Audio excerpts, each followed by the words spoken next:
এখনো কোরআনের মধ্যে আছে, নবীর আদর্শের মধ্যে আছে, আবার সেই সোনালী দিন ফিরে আসবে।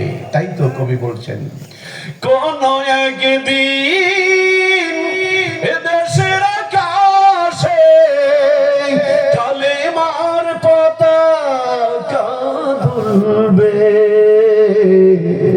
সেদিন সবাই খোদাই বিধান পেয়ে দুঃখ বেদনা ভুলবে। দুঃখ কষ্ট যা কিছু আছে সব ভুলাইয়া দিতে পারে আল্লাহর আইন, ঠিক কিনা? জোরে বলুন ঠিক কিনা?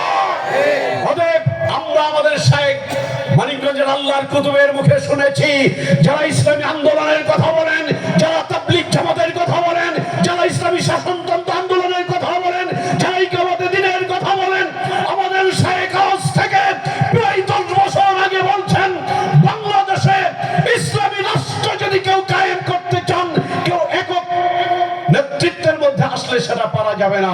তাবলীগ জামাত একই প্ল্যাটফর্মে আছেন, ইসলামী শাসনতন্ত্র বলেন তারা একই প্ল্যাটফর্মে আছেন, শর্ষিনার হুজুর যারা আছেন একই প্ল্যাটফর্মে আছেন, ইকামতে দ্বীনের কথা যারা বলেন একই প্ল্যাটফর্মে আছেন। বাংলাদেশে যত হক্কানি পীর মশাইখ আছেন, ইকামতে দ্বীন আছে, তাবলীগ জামাত আছে, আলেম উলামা আছে, সবাই যদি আজও এক টেবিলে বসতে পারে, বাংলাদেশে ইসলামী রাষ্ট্র কায়েম হতে একটা দিনের সময় লাগবে না, ঠিক কিনা বলো? সেই দিন খুব বেশি দূরে না। এই জন্য আল্লাহর ওলিদের ডাইভার্ট করে বাংলার জমিন ইসলামী আইন প্রতিষ্ঠা হবে না। আল্লাহর ওলিদের লাগবে, কি বলেন? আল্লাহর ওলিদের লাগবে। আল্লামা দিলওয়ার হোসেন সাইদি সাহেব হুজুরের কথা শুনেছেন, তাদের রক্ত বৃথা যেতে পারে না, কি বলেন?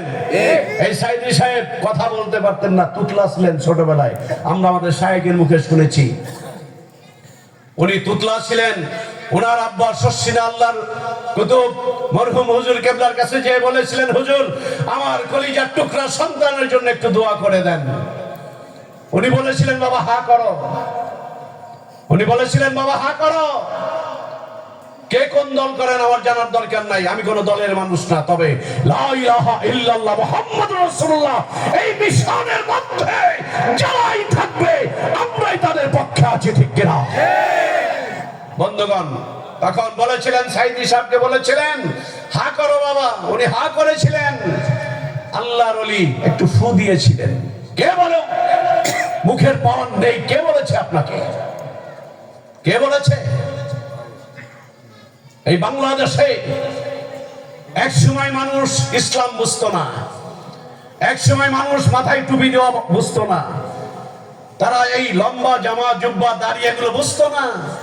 শাহজালাল, শাহপরান, শাহ মাকদুম, খান জাহান আলী এদের মতো যোগ্য যোগ্য নবীর উত্তরসূরিরা এই বাংলাদেশে এসে ইসলাম প্রচার করার বদলতে আজকে ঢাকার শহর হয়েছে মসজিদের শহর। এত সহজ নাকি?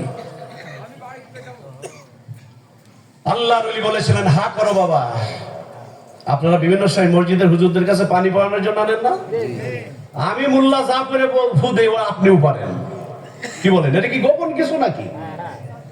আপনিও পারেন। আমাদের শাইখ বলেছেন ডাক্তারের কাছে দৌড়ান। কোরআন যে সবচেয়ে বড় ডাক্তার, থিওরি যে কোরআনের মধ্যে রয়েছে এগুলো তোমরা চোখে দেখো না? কি আমরা শুনছি না? মধু খান, কালোজিরা খান, কোরআন তারা বেশি বেশি করে করেন। আসল চিকিৎসা রয়েছে কোরআনের মধ্যে। তো সাইদি সাহেবকে বলেছিলেন হা করো বাবা, ফু দিয়েছিলেন, যার কারণে আমরা আমাদের শাইখের মুখে শুনেছি আল্লাহর ওলির ফু নিয়ে সাইদি সাহেব মাঠে ময়দানে নেমেছে। আমাদের শাইখ বলেছেন কিয়ামত পর্যন্ত সাইদি সাহেব হুজুরের মতো এরকম যোগ্য একজন মুফাসসিরে কোরআন পৃথিবীর জমিনে আর দ্বিতীয় হবে না। আল্লাহর ওলির ফু।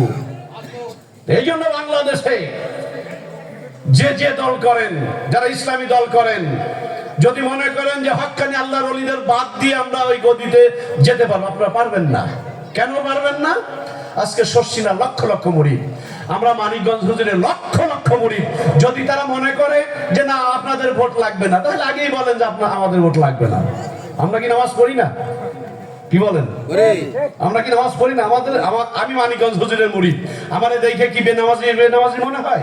আমার জীবনে আমি নামাজ কামাই দেইনি, আমার জীবনে, অহংকারের জন্য বলছি না, আমার আব্বা আমাকে শিখাইছেন। আরে নামাজ একটু দেরি হইলে খাবার বন্ধ করে দিতেন। কয়জন খাবার বন্ধ করছেন?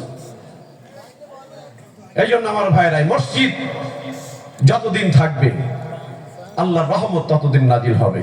এই জন্য হাসরের ময়দানে 7 শ্রেণীর মানুষকে আল্লাহ আরশের নিচে ছায়া দিবেন। এর মধ্যে একটা আছে, অন্যতম একটা হলো যারা মসজিদ নির্মাণ কাজে সহযোগিতা করবে। হাসরের ময়দানে রব্বুল আলামিন যখন কোন ছায়া থাকবে না, আরশের নিচে ছায়া আল্লাহ তখন ব্যবস্থা করে দিবেন। আমার